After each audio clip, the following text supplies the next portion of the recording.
Autism അല്ലെങ്കിൽ gene damage വന്നു കഴിഞ്ഞാൽ വരുന്ന സംഭവം. നല്ലൊരു പെൺകുട്ടി, പക്ഷേ പിടിവാശിയല്ല, ആ കുട്ടി പോലും അറിയാതെ ബ്രെയിൻ ആ രീതിയിലായി. സൂക്ഷ്മതാബോധം, ഖുറാനിൽ പറയുന്ന സൂക്ഷ്മതാബോധമില്ലാതെ സൃഷ്ടികൾ നടക്കുമ്പോൾ, സൂക്ഷ്മതാബോധമില്ലാതെ ജീവിതം ക്രമപ്പെടുത്തുമ്പോൾ ദൈവം തരുന്ന ശിക്ഷയാണിത്. മറ്റൊന്നുമല്ല. മുൻകാല മക്കൾക്കുണ്ടായിട്ടില്ല, നിങ്ങൾക്കുണ്ടായിട്ടില്ല, ഇനി വരാൻ പോകുന്നതാണ് ഇത്. കൂടുതലും കേരളത്തിൽ ഒന്നും ചെയ്യാൻ കഴിയില്ല, അനുഭവിക്കാനേ പറ്റും. പടച്ചോൻ തരുന്ന ശിക്ഷ, ആ മക്കളാൽ മാതാപിതാക്കൾ നശിക്കും. ഇതുകൊണ്ടാണ് ഖുറാനിൽ ആയിരക്കണക്കിന് പ്രാവശ്യം സൂക്ഷ്മതാബോധം വേണം, സൂക്ഷ്മതാബോധം വേണം. കണ്ടോ, ആ കുട്ടീനെ തല കൊണ്ടുപോയി പലയിടത്തും ഇടിക്കും, അടിക്കും, അതറിയുന്നില്ല.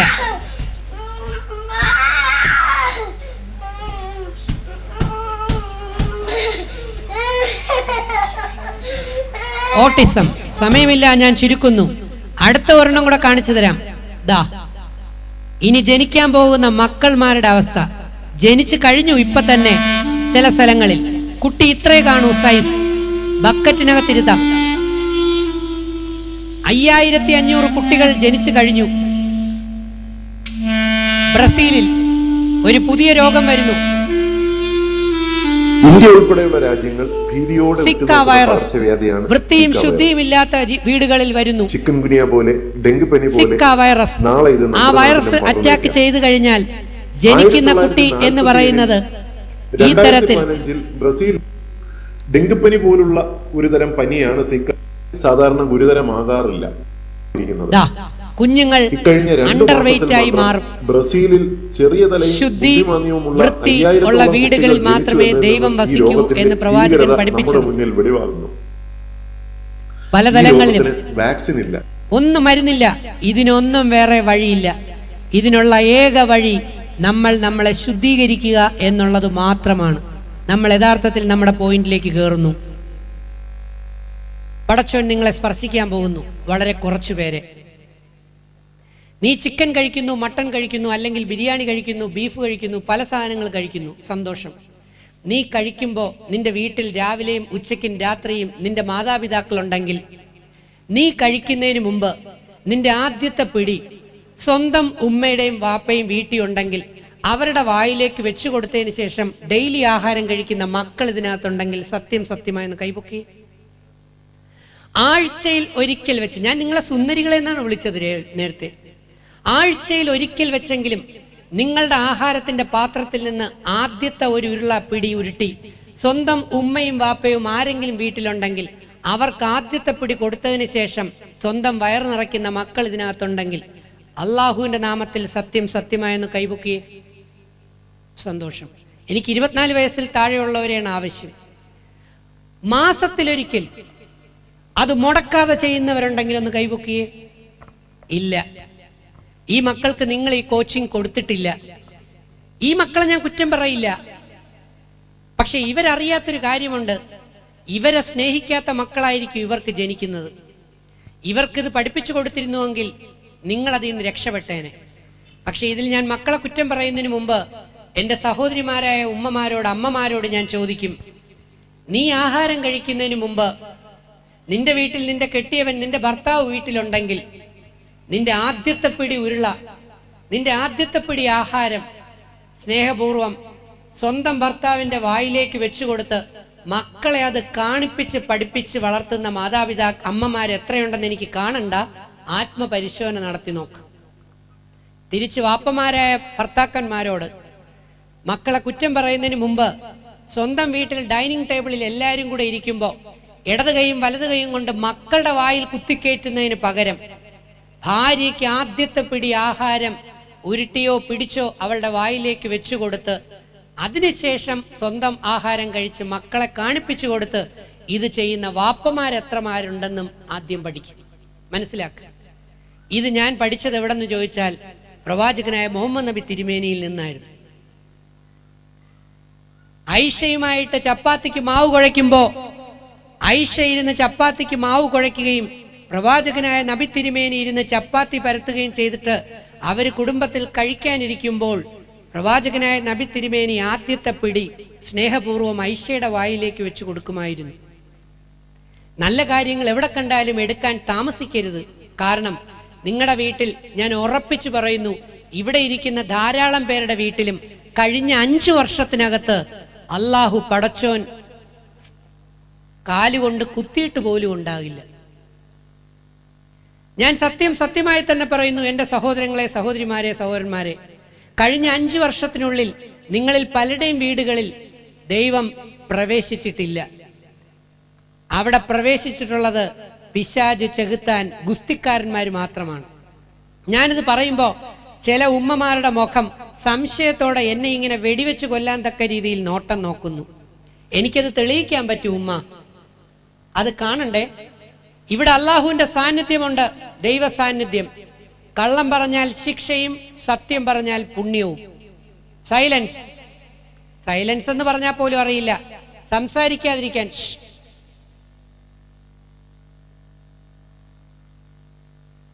ഇവിടെയുള്ള 24 വയസ്സിൽ താഴെയുള്ള കുട്ടികളോട് എന്റെ ചോദ്യം, ഈ കഴിഞ്ഞ ഒരു വർഷം 2016 സ്വന്തം ഉമ്മയോടും വാപ്പയോടും മാതാപിതാക്കളോട് വാക്കുകൊണ്ടോ പ്രവൃത്തി കൊണ്ടോ ഒരക്ഷരം പോലും കള്ളത്തരങ്ങൾ പറയുകയോ പ്രവർത്തിക്കുകയോ ചെയ്തിട്ടില്ലാത്ത ഒരു മകനോ മകളോ ഇതിനകത്തുണ്ടെങ്കിൽ പടച്ചോന്റെ നാമത്തിൽ സത്യം സത്യമായെന്ന് കൈപൊക്കിയേ. നേരെ കൈപൊക്കി. സന്തോഷം. ഒരൊറ്റ കുട്ടി. 2 മക്കളുള്ള ഒരു അമ്മയ്ക്ക് പോലും ഒരു മകൾ സത്യസന്ധയും മറ്റേയാൾ കള്ളിയും. ചെറിയ കള്ളം പറഞ്ഞാലും വലിയ കള്ളം പറഞ്ഞാലും പ്രവാചകനായ നബി തിരുമേനി പറഞ്ഞിട്ടുള്ള ഒരെണ്ണമുണ്ട്, ചെറിയ തെറ്റുകളും ചോദ്യം ചെയ്യപ്പെടുന്നവയാണെന്ന്. So I don't want explanations. വക്രത എനിക്ക് ആവശ്യമില്ല. കാരണം 20 ലക്ഷം മക്കൾ എനിക്കുന്നുണ്ട്, എൻ്റെ 1.5 കോടി സഹോദരങ്ങൾ. ഇനി നീ ആലോചിക്കുക, നീ എത്ര നിസ്കരിച്ചാൽ പടച്ചോൻ കേൾക്കും? സ്വന്തം പ്രവാസിയായ വാപ്പ ഗൾഫിൽ കിടന്ന് കഷ്ടപ്പെടുന്നു, ഇവിടെ കിടന്ന് കഷ്ടപ്പെടുമ്പോൾ ഞാൻ കഴിഞ്ഞ ഒരു വർഷം മാത്രം പാരന്റ്സിനോട് കള്ളം പറയാത്ത മക്കൾ കൈപൊക്കാൻ പറഞ്ഞപ്പോ ഒരൊറ്റ കുട്ടി മാത്രം ഇതിനകത്തുണ്ട്. ബാക്കിയില്ലെങ്കിൽ പ്രവാചകനായ നബി തിരുമേനി പറഞ്ഞത് വീണ്ടും ശരിയായി. ഓരോ 1000-ൽ ഒരെണ്ണം മാത്രമാണ് സ്വർഗത്തിലേക്ക് പോകാൻ പോകുന്നത്. 1000-ൽ ഓരോ 1000-ലും 999 പേർ നരകത്തിലേക്ക് പോകാൻ ടിക്കറ്റും പിടിച്ചോണ്ടിരിക്കുന്നു എന്ന് ഞാൻ പഠിച്ചിട്ടുണ്ട്. ഇനി ആലോചിക്കുക, ഇനി മക്കളെ നെഞ്ചിലിട്ട് വളർത്തുമ്പോ ഓരോന്നും വാങ്ങിച്ചു കൊടുക്കുമ്പോ ആലോചിക്ക്, കഴിഞ്ഞ 5 വർഷത്തിലേറെയായി ഈ ഇരിക്കുന്ന സുന്ദരികളും സുന്ദരന്മാരുമായ മക്കൾമാര് പലരും സ്വന്തം ഉമ്മയെയും വാപ്പയെയും ചെറുതും വലുതുമായ കള്ളങ്ങൾ പറഞ്ഞ് പറ്റിക്കുകയും അവരിൽ നിന്ന് പല രീതിയിലുള്ള അവരോട് മോശമായി പെരുമാറുകയും ചെയ്യുമ്പോൾ ഞാനിതൊന്നും കാണുന്നില്ല. കാണുന്നവൻ ഇവിടെ ഉണ്ട്. ഇനി പറ, കഴിഞ്ഞ 5 വർഷത്തിനുള്ളിൽ നിന്റെ കുടുംബത്തിലേക്ക് ദൈവം പ്രവേശിക്കാത്തതിന് കാരണം സ്വന്തം കുടുംബത്തിനകത്ത് മക്കൾ പാരന്റ്സിനോട് കള്ളം പറയുന്നു. ഇതുകൊണ്ടുള്ള പ്രോബ്ലം എന്താണെന്ന് അറിയാമോ? 5 വർഷക്കാലം കൊണ്ട് നീ ചെറുതും വലുതുമായ കള്ളങ്ങൾ പറഞ്ഞ് ശീലിച്ചിട്ടുണ്ടെങ്കിൽ നിനക്ക് കള്ളത്തരത്തിന്റെ ജീനുകൾ ഡോമിനന്റ് ആകും. റൈറ്റ്? നിന്നെ കല്യാണം കഴിപ്പിച്ചൊരു പയ്യൻ അയച്ചു കൊടുക്കുമ്പോൾ പയ്യൻ കല്യാണം കഴിച്ച് പെൺകുട്ടിയുടെ അടുത്തേക്ക് വരുമ്പോൾ എന്റെ ചോദ്യം, നിന്നെ കല്യാണം കഴിച്ച പെൺകുട്ടി നിന്നോട് പലതും സത്യം പറയാൻ ശ്രമിക്കുമ്പോഴും ബൈ പ്രാക്ടീസ്, ഹാബിറ്റ്, കഴിഞ്ഞ കുറെ നാൾ കൊണ്ട് കള്ളം പറഞ്ഞ് ശീലിച്ചതിന്റെ ഫലമായി അവളുടെ വായിൽ നിന്ന് സത്യം വരാൻ ശ്രമിച്ചാലും വീഴുന്നത് കള്ളമാണെങ്കിൽ നീ അവളെ സ്നേഹിക്കുമോ വെറുക്കുമോ? വെറുക്കും. തിരിച്ച് പെൺകുട്ടിയോടും എന്റെ ചോദ്യം, നിന്നെ കെട്ടുന്നവൻ നിന്നോട് പറയുന്നത് പലതും കള്ളമാണെന്ന് നിനക്ക് ബോധ്യപ്പെട്ടാൽ നീ അവനെ വെറുക്കുമോ സ്നേഹിക്കുമോ? വെറുക്കും. There starts divorce. 4ാമത്തത് ദാ കിടക്കുന്നു. നിങ്ങൾ അറിയാതെ കയറിപ്പോകുന്ന സാധനമാണ്. കണ്ടോ, ഇന്ന് കുടുംബങ്ങൾ ഡൈവേഴ്സിൽ എത്തി നിൽക്കുന്നത്. നേരത്തെ ഡിസേബിൾഡ് മക്കളായി, അടുത്തത് ഡൈവേഴ്സായി. കുടുംബത്തിൽ കള്ളം പാടില്ല.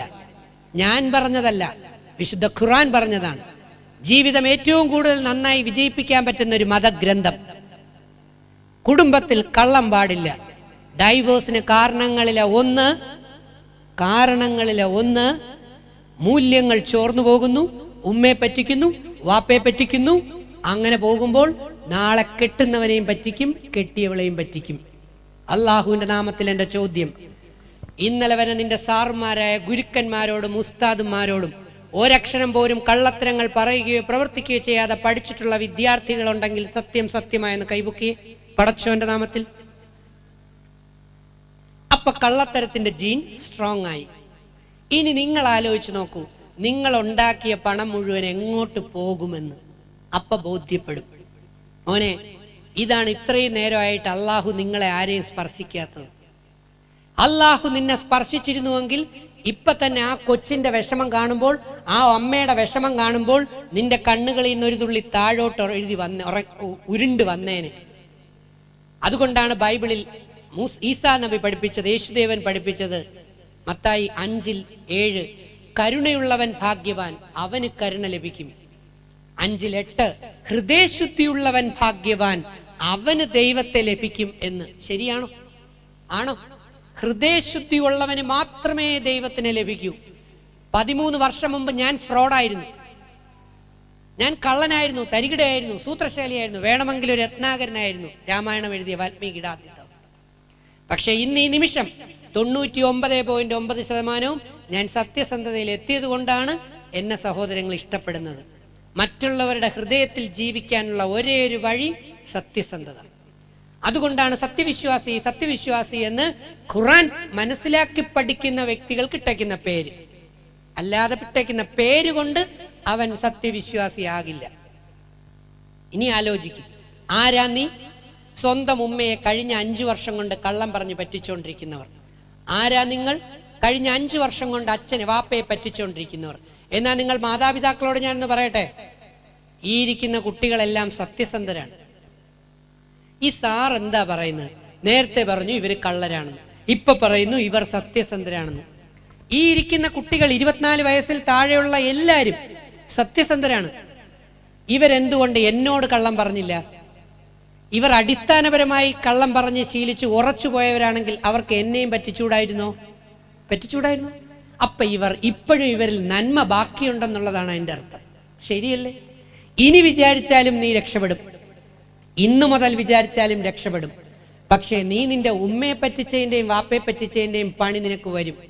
വിശുദ്ധ ഖുർആൻ പഠിപ്പിക്കുന്നു, മക്കൾ മാതാപിതാക്കളോട് ചേർന്നൊരു വാക്കുപോലും പറയാൻ പാടില്ല എന്ന്. പക്ഷേ നീ എന്തൊക്കെയാ ചെയ്തുകൊണ്ടിരിക്കുന്നത്? അവളെന്ന് വിളി, ഇവളെന്ന് വിളി, അങ്ങേരെന്ന് വിളി, തോന്നിയ വിളി, ദേഷ്യം വരുമ്പോൾ വായി തോന്നിയത് വിളി, ആ എടുത്തെറിയക്കം, പൊട്ടിക്കൽ, മുൻകോപം, വൈരാഗ്യം, ദേഷ്യം, ഇതെല്ലാം നിന്നെ ദൈവത്തിൽ നിന്ന് അകറ്റും. ഇതെല്ലാം പിശാചിന്റെ പ്രവർത്തനങ്ങളാണ്. അതുകൊണ്ടാണ് ഖുർആൻ പറഞ്ഞത്, ക്ഷമാശീലത്തിൽ നീ മറ്റുള്ളവരെ കവച്ചു വെക്കണം എന്ന്. നിനക്ക് ക്ഷമ എന്ന് പറഞ്ഞ വാക്കിന്റെ അർത്ഥം അറിയാമോ എന്ന് ആലോചിച്ചു നോക്ക്. അപ്പൊ ഇരിക്കുന്ന കുട്ടികൾ സത്യസന്ധരാണ്.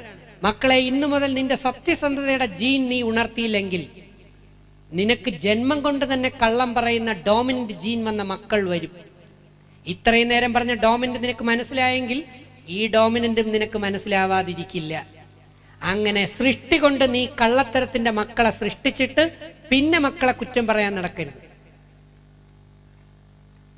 ഇനി നിങ്ങൾക്ക് ശുദ്ധീകരിക്കാൻ ഒരു അവസരം. വിശുദ്ധ ഖുർആൻ 91-ാം സൂറത്ത്. അലറി വിളിച്ച് കരയണമെന്നുള്ളവർക്ക് അലറി വിളിച്ച് കരയാം, പൊട്ടിച്ചിരിക്കണമെന്നുള്ളവർക്ക് പൊട്ടിച്ചിരിക്കാം. ഒറ്റ കാര്യം മാത്രം നിങ്ങൾ നോക്കിയാൽ മതി, നിങ്ങൾ എത്ര ഭാഗ്യമുള്ളവരാണെന്ന്. WHO കണക്കും പ്രകാരം ഈ വർഷം മരിക്കാൻ പോകുന്ന കുഞ്ഞുങ്ങൾ 10 ലക്ഷം പേരാണ്, ആഹാരമില്ലാതെ. Lights off please, lights off. ഇതാ നിങ്ങളെയും തേടി നിങ്ങളുടെ ദൈവം നിങ്ങളുടെ അടുത്തേക്ക് വരും. ആരെ സ്പർശിക്കും എന്ന് എനിക്കറിയില്ല. ഞാൻ നേരത്തെ ആരോ പറഞ്ഞതുപോലെ ഒരു ഉപകരണം മാത്രമാണ്. ദാ കാണും, ഇവർ സ്വർഗത്തിലേക്ക് പോകും.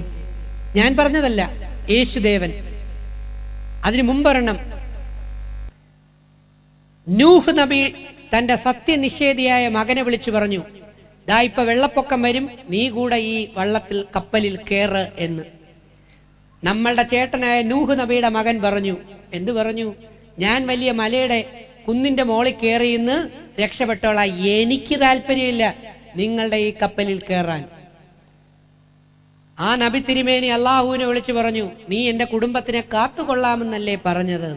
അവിടെ നിന്നൊരു അശരീരി വന്നു അത്രേ, അവൻ നിന്റെ മകനിൽപ്പെട്ടതല്ല, അവൻ സൽക്കർമ്മിയുമല്ല എന്ന്.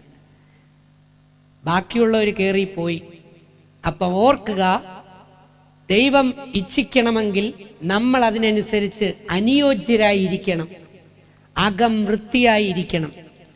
പഠിച്ച മാർക്ക് പോട്ടെ, തോറ്റുപോട്ടെ, എന്നാലും എൻ്റെ ഉമ്മയോട് ഞാൻ കള്ളം പറയില്ല, എൻ്റെ വാപ്പയോട് ഞാൻ കള്ളം പറയില്ല.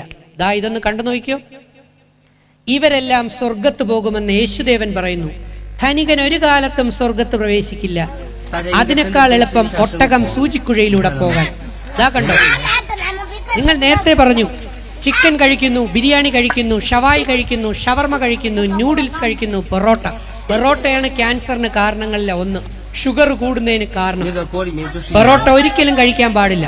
പക്ഷെ ഈ കുട്ടികളെ ഒന്ന് നോക്കിയേ, ആ ഒരു ഒഴിഞ്ഞ പാത്രത്തിൽ ആ 5 നീഗ്രോ കുട്ടികളും കൂടെ ആഹാരമില്ലാതെ അവർ വഴിച്ച് നക്കി തുടച്ച് തിന്നുമ്പോൾ ആ കുട്ടികൾ പട്ടിണിക്കാണ്. നിന്റെ വാപ്പ ഇതുപോലെ പട്ടിണിക്കിട്ടാണോ വളർത്തിയത്? നിന്റെ ഉമ്മ നിന്നെ ഇതുപോലെ പട്ടിണിക്കിട്ടാണോ വളർത്തിയത്? എന്നിട്ട് നീ നിന്റെ ഉമ്മയോട് കള്ളം പറയുന്നു, അവരെ സ്നേഹിക്കുന്നില്ല, അവർക്ക് ഒരുള്ള ചോറ് കൊടുക്കുന്നില്ല, നിന്റെ വാപ്പയെ നീ സ്നേഹിക്കുന്നില്ല. നീയാണ് മകൻ. ആലോചിക്കുക. അപ്പൊ നിനക്ക് ജനിക്കാൻ പോകുന്ന മക്കൾ എങ്ങനെ ഇരിക്കും? കണ്ടോ കണ്ടോ, കാണണം, അറിയണം, നന്നായിട്ട് അറിയണം. ഇരിക്കുന്ന കുട്ടികളോട് എല്ലാവരുടെയും മുൻപിൽ ഇപ്പോ ഒരു ത്രാസ് തെളിഞ്ഞു വരും. ഒരു തട്ടിൽ പുണ്യവും ഒരു തട്ടിൽ പാപവും. ഇതറിയാം എന്നുള്ളൊരു സിനിമാ നടനുണ്ട്. സിനിമകളെ കാണണം, നല്ല സിനിമകൾ കാണണം, ചാനലുകൾ കാണണം, നല്ല പരിപാടികൾ കാണണം. പരീക്ഷയൊക്കെ തീരുമ്പോ ദാ ഇതൊന്ന് കണ്ടു നോക്കിക്കേ. അമീർ ഖാൻ എനിക്കേറെ ഇഷ്ടപ്പെട്ട ഒരു പയ്യനാണ്. അദ്ദേഹം അവിടെ ഇരുന്ന് ചായ കുടിക്കുമ്പോ 4ാം ക്ലാസ്സിൽ പഠിക്കുന്ന പയ്യൻ ഒരു എച്ചിലും വാരി ആ കൂലിപ്പണിയും ചെയ്തിട്ടാണ് അവൻ പഠിക്കാൻ പോകുന്ന പൈസ ഉണ്ടാക്കുന്നത്. നിങ്ങളുടെ ബാപ്പമാർ ഗൾഫിൽ പോയിട്ട് കൂലിപ്പണിയും ചെയ്ത് അറബിയുടെ അടിയും വാങ്ങിച്ച് പണം ഉണ്ടാക്കി മക്കൾക്ക് വേണ്ടി കൊണ്ടുവരുന്നു. ആ അമീർ ഖാൻ ഒന്ന് മാത്രമേ വിചാരിച്ചോളൂ, ആ പയ്യനെ അടുത്ത് വിളിച്ച് ഒരു ഗ്ലാസ് ചായയും ബിസ്ക്കറ്റും വാങ്ങിച്ചു കൊടുത്താൽ തന്റെ പുണ്യത്തിന്റെ തട്ടിൽ പുണ്യം വീഴുമെന്ന്. നീ ഇത്രയും കാലം കൊണ്ട് എത്ര പുണ്യം വർദ്ധിപ്പിച്ചതാ? ദാ കണ്ടോ, ആ പയ്യനെ അടുത്തേക്ക് വിളിച്ച് അവനൊരു ബിസ്ക്കറ്റും വാങ്ങിച്ചു കൊടുത്ത് അവനൊരു ചായയും വാങ്ങിച്ചു കൊടുത്ത് അവന്റെ മുതുകിൽ തലോടുമ്പോ അമീർ ഖാൻ അറിയാം അമീർ ഖാന്റെ പുണ്യത്തിൽ ത്രാസിൽ പുണ്യം വീഴണം എന്ന്. എന്റെ ചോദ്യം മക്കളെ, എത്രയോ ആയിരക്കണക്കിന് രൂപ നിങ്ങൾ മൊഞ്ചു കൂട്ടിക്കാനും മൈലാഞ്ചിക്ക് വേണ്ടിയും ഡ്രസ്സിങ്ങിന് വേണ്ടിയും അലങ്കാരത്തിന് വേണ്ടിയും നിങ്ങൾ ഉപയോഗിച്ചപ്പോ നിങ്ങളിൽ എത്ര പേർ ഒരു 10 രൂപ കൊടുത്ത് ഒരു ബ്രെഡോ ബണ്ണോ ബിസ്ക്കറ്റോ വാങ്ങിച്ച് ഈ കാഞ്ഞങ്ങാട് റെയിൽവേ സ്റ്റേഷനിലും റോഡിലും കാസർഗോഡും ടൗണിലും ഒക്കെ ബസ് സ്റ്റാൻഡിലും ഇരിക്കുന്ന പാവപ്പെട്ട കുട്ടികളുടെ പാത്രത്തിൽ കൊണ്ട് ദാ എന്റെ വക ഒരു ബിസ്ക്കറ്റ് വെച്ചോ, എന്റെ വക ഒരു മുട്ടായി വെച്ചോ, എന്റെ വക ഒരു കപ്പലണ്ടി മുട്ടായി വെച്ചോ, എന്റെ വക ഒരു ബ്രെഡ് വെച്ചോ, നിങ്ങളിൽ എത്ര പേർ ചെയ്തിട്ടുണ്ട് മോളെ? പുണ്യം പിന്നെ അല്ലാതെ എങ്ങനെ വർദ്ധിപ്പിക്കും മോളെ? ഈ 2 കൈ തന്നത് നിനക്ക് മാത്രം വാരി വിഴുങ്ങാൻ വേണ്ടിയല്ല, ഒന്ന് നിന്റെ ഉമ്മയുടെ വായിലേക്ക് വെച്ചു കൊടുക്കാൻ, നിന്റെ വാപ്പയുടെ വായിലേക്ക് വെച്ചു കൊടുക്കാൻ. നിന്റെ ഭാവിയിൽ അത് ശീലിച്ചാൽ ഉറപ്പായും നിന്നെ ഭാവിയിൽ കല്യാണം കഴിപ്പിച്ചയക്കുമ്പോ നീ കഴിക്കുന്നതിന് മുമ്പ് നിന്റെ ആദ്യത്തെ ഉരുള നിന്റെ ഭർത്താവിലേക്ക് പോയിരിക്കും. അവൻ പിന്നെ നിന്നെ തറയെ വെക്കാതെ നോക്കും. അതാണ് ഡൈവേഴ്സിൽ നിന്ന് രക്ഷ നേടാനുള്ള വഴി. ഞാൻ പറഞ്ഞ ഓരോന്നിനും അകത്ത് ഒരുപാട് ആശയങ്ങളുണ്ട്. വായിക്കണം, പഠിക്കണം. ആ നന്മയില്ല. നീ ഇതൊന്ന് കണ്ടു നോക്കിക്കേ. ഓരോ 5 സെക്കൻഡിലും ലോകത്തൊരു കുഞ്ഞു വെച്ച് മരിച്ചുകൊണ്ടിരിക്കുന്നു ആഹാരമില്ലാതെ. കണ്ടോ, ഉടുക്കാൻ തുണിയില്ല. ലോകരാജ്യം പാകിസ്ഥാൻ, ഇന്ത്യ, അമേരിക്ക, സാംബിയ, എല്ലാ രാജ്യങ്ങളും തുണി പോലും ഉടുക്കാൻ നിവൃത്തിയില്ലാതെ വരുമ്പോൾ നിങ്ങളുടെ അലമാരി നിറയെ അലങ്കാര വസ്ത്രങ്ങൾ.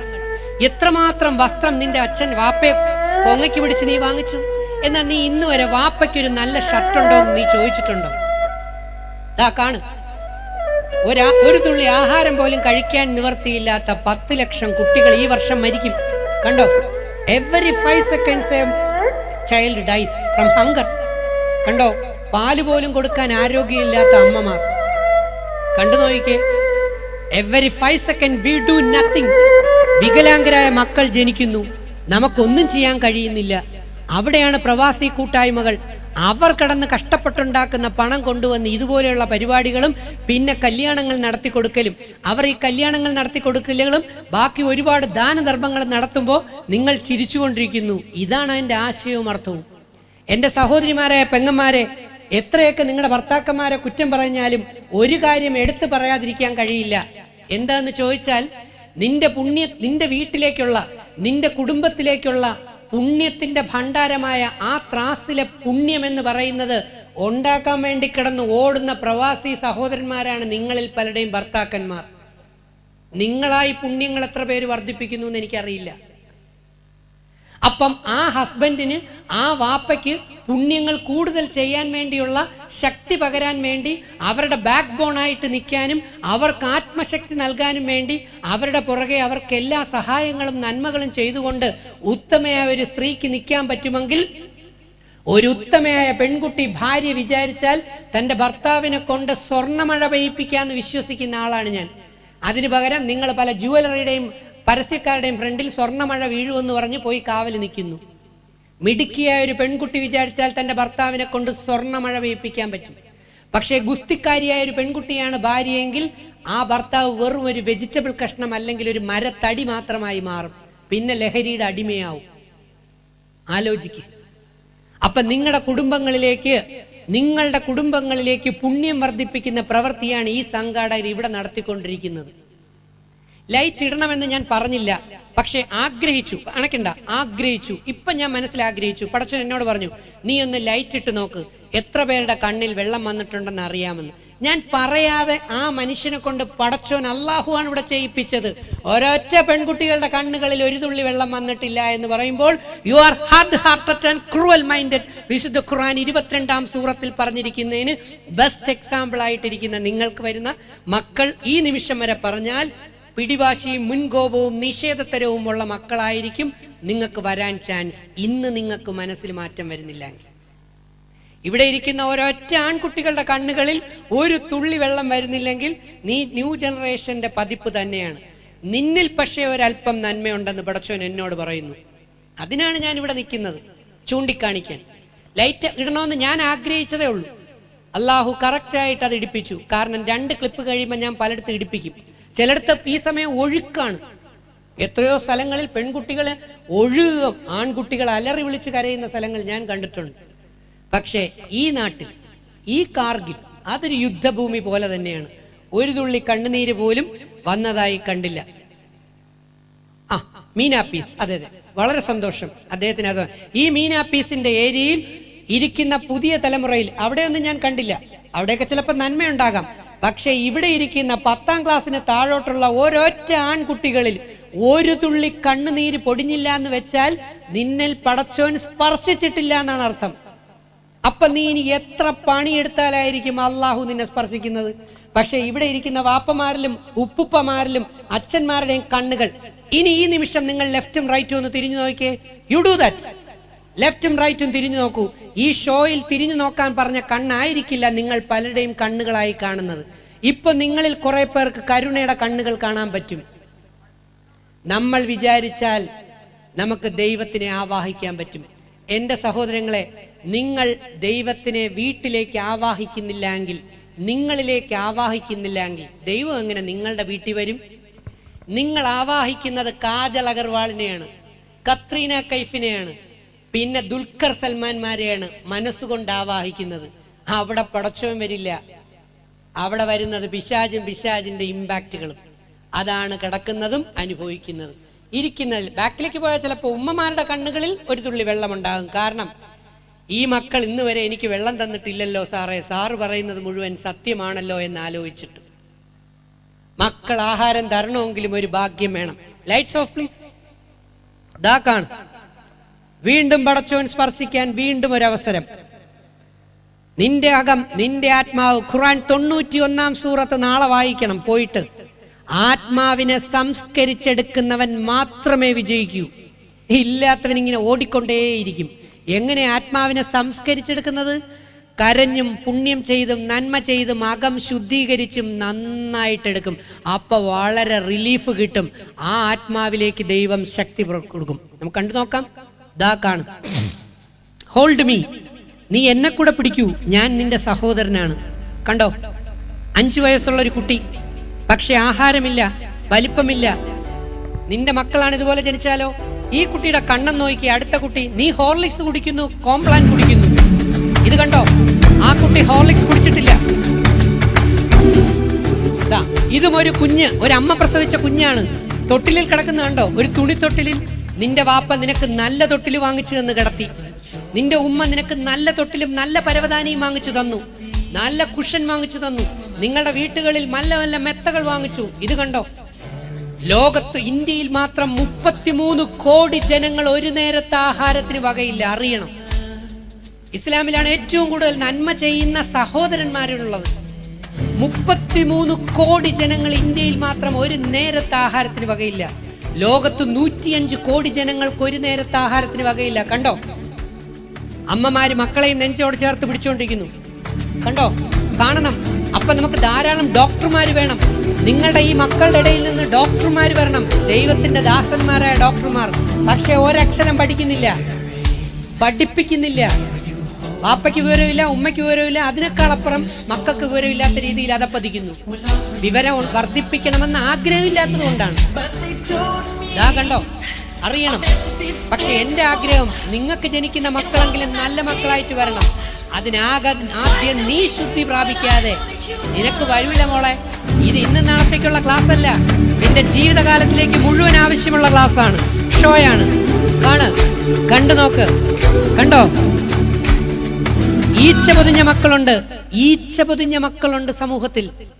നിന്റെ വാപ്പ, നിന്റെ ഉമ്മ നിന്റെ പുറത്തൊരു ഈച്ച വന്നിരിക്കാൻ അനുവദിച്ചിട്ടില്ല. ഈച്ച പൊതിഞ്ഞ മക്കൾ. ഇവിടെ ഒരു കുഞ്ഞ് ചാവാൻ കാത്തിരിക്കുന്നു, ഒരു കഴുകൻ അതിനെ തിന്നാൻ പോകുന്നു. അതിന്റെ ഫോട്ടോ എടുത്ത ഫോട്ടോഗ്രാഫർ ഇന്റർനാഷണൽ അവാർഡ് കിട്ടി. പക്ഷെ അവന്റെ നല്ല സുഹൃത്തുക്കൾ അവനോട് പറഞ്ഞു, നീ ഫോട്ടോ എടുത്ത് അവാർഡ് വാങ്ങിച്ച സമയത്ത് ഒരു ഗ്ലാസ് പാല് വാങ്ങിച്ചു കൊടുത്തിരുന്നെങ്കിൽ ആ കുഞ്ഞ് മരിക്കില്ലായിരുന്നു. അത് കേട്ട ആ പയ്യൻ ആത്മഹത്യ ചെയ്തു. നല്ല മനസ്സുള്ള ഫോട്ടോഗ്രാഫർ ആയിരുന്നു. അവൻ അവാർഡിന് വേണ്ടി മാത്രം ശ്രമിച്ചുള്ളൂ. പക്ഷെ ഒരു നന്മ കേട്ടപ്പോൾ അവൻ ആത്മാവിനെ ശുദ്ധീകരിക്കാൻ നോക്കിയില്ല, മറിച്ച് കുറ്റബോധം കൊണ്ട് അവൻ ആത്മഹത്യ ചെയ്തു. ഒരിക്കലും ആത്മഹത്യ പാടില്ല. പക്ഷേ വീണ് കിടക്കുന്ന ഒരാളിനെ താങ്ങി പിടിച്ചിട്ട് ഒരു ഗ്ലാസ് വെള്ളം കൊടുക്കാൻ നിനക്ക് കഴിഞ്ഞില്ലെങ്കിൽ നീ എവിടത്തെ ഒരു സത്യവിശ്വാസിയുടെ? അതിന് റോഡിൽ നിനക്ക് പറ്റണമെങ്കിൽ ആദ്യം നീ നിന്റെ ഉമ്മയ്ക്ക് ഒരു ഗ്ലാസ് വെള്ളം കൊടുക്കണം, നിന്റെ വാപ്പയ്ക്ക് കൊടുക്കണം. പഠിത്തം രണ്ടാമത് മതിയിടാ. നിന്നിലൊരു നന്മയുണ്ട്, ബാക്കി പലതും നന്മ കുറവാണ്. കണ്ടു നോക്കിയേ, കാണും. ഇതൊന്ന് കണ്ടു നോക്ക് മക്കളെ. നന്മയാണ് ആവശ്യം. ഏത് പാർട്ടിയോ ആവട്ടെ, ഏത് ജാതിയോ ആവട്ടെ, ഏത് രാഷ്ട്രീയമാവട്ടെ, ഏത് മതമാവട്ടെ, നന്മയുള്ളവരെ ദൈവം മനുഷ്യൻ ഇഷ്ടപ്പെടും. നന്മയുള്ളവരെ ദൈവം വളർത്തും. WHO ക്യാമ്പുകളിൽ ക്യൂ നിൽക്കുകയാണ് കഞ്ഞിക്ക് വേണ്ടി. നിന്റെ വാപ്പ നിന്നെ ഒരിടത്തും കൊണ്ടുപോയി ക്യൂ നിർത്തിയില്ല. കണ്ടോ, എല്ലാ ദിവസവും ഞങ്ങൾ ഇങ്ങനെ നിൽക്കുന്നു ഒരു നേരത്തെ കഞ്ഞിക്ക് വേണ്ടി. ലേബർ ക്യാമ്പുകളിൽ നിൽക്കുന്നതാണ്. ഇതാണ് ആ കുഞ്ഞ് ചാവാനിരിക്കുന്നു, ആ കഴുകൻ തിന്നാനായി. നിന്റെ ഉമ്മയും വാപ്പയും നീ മരിക്കാൻ വിട്ടുകൊടുത്തില്ല. കണ്ടോ, ഒരു നല്ല തുണി ഉടുക്കാനില്ല WHO ക്യാമ്പുകളിൽ. നിന്നിൽ കുറച്ച് നന്മയുണ്ടെന്ന് ഞാൻ നേരത്തെ മനസ്സിലാക്കിയിരുന്നു. നിന്നെ പടച്ചവന് ഇഷ്ടമാണ്. കണ്ടോ, കണ്ണ് തുറന്നു കാണും. നിങ്ങളിൽ പലരെയും പടച്ചവന് ഇന്നലെ വരെ ഇഷ്ടമല്ല. കാണ്, ഈച്ച പൊതിഞ്ഞ മക്കൾ. കണ്ടോ, ഇത്രയും കുപ്പായങ്ങളും ഇത്രയും അലങ്കാര വസ്തുക്കളും ഇത്രയും വസ്തുക്കൾ തന്നിട്ട് നിങ്ങൾക്ക് അള്ളാഹുവിനോട് നന്ദിയില്ല. ഖുർആൻ പറയുന്നു, ജനങ്ങളിൽ അധികം പേർക്കും നന്ദിയില്ല എന്ന്. നിനക്ക് നിന്റെ വാപ്പയോട് നന്ദിയുണ്ടടാ മോനെ? നിനക്ക് നിന്റെ ഉമ്മയോട് നന്ദിയുണ്ടടാ? നിനക്ക് ഈ പ്രവാസി കൂട്ടായ്മയോട് നന്ദിയുണ്ടോ? ഉസ്താദുമാരോട് നന്ദിയുണ്ടോ? അധ്യാപകരോട് നന്ദിയുണ്ടോ? സമൂഹത്തിനോട് നന്ദിയുണ്ടോ? ഇല്ല. ഖുർആൻ പറയുന്നു, അള്ളാഹുവിനോട് പോലും നന്ദിയില്ല. നന്ദി അധികമില്ലാത്തവരെ അള്ളാഹു വളർത്തില്ല. അതുകൊണ്ട് ഓർത്തോ, ഇതൊക്കെ താൽക്കാലികങ്ങൾ മാത്രം. പണി വരും, പലിശ സഹിതം ചേർത്ത് പണി വരും. എനിക്ക് കിട്ടി, നിനക്ക് കിട്ടാൻ പാടില്ല. എനിക്ക് പണി കിട്ടി, നിനക്ക് ആ പണി കിട്ടാൻ പാടില്ല. എനിക്ക് കിട്ടിയ നല്ലതെല്ലാം നിനക്ക് കിട്ടണം. കണ്ടോ, കണ്ണ് തുറന്ന് കാണു, നന്നായിട്ട് കാണു മക്കളെ. ഈ അടുത്ത ഇടയ്ക്ക് നീ കാണേണ്ട ഒരു സംഗതി കൂടെ ഉണ്ട്. എന്താണ്? ഞാൻ നേരത്തെ നിങ്ങളോട് പറഞ്ഞു. എന്നിട്ട് ആ ക്ലിപ്പിലേക്ക് പോവാം.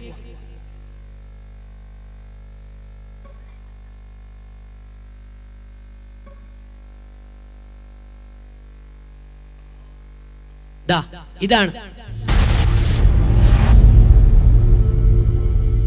എന്താണെന്ന് അറിയണ്ടേ? ഇതാണ്. The mothers in this video didn't quite have that choice. Here are surprise some of the youngest gift. mothers in the world. അള്ളാഹു എനിക്ക് എല്ലാ ക്ലിപ്പുകളും തരുന്നു. 12 വയസ്സുള്ള പെങ്കൊച്ച് അമ്മയായതാണ്. 15 ഇല്ല.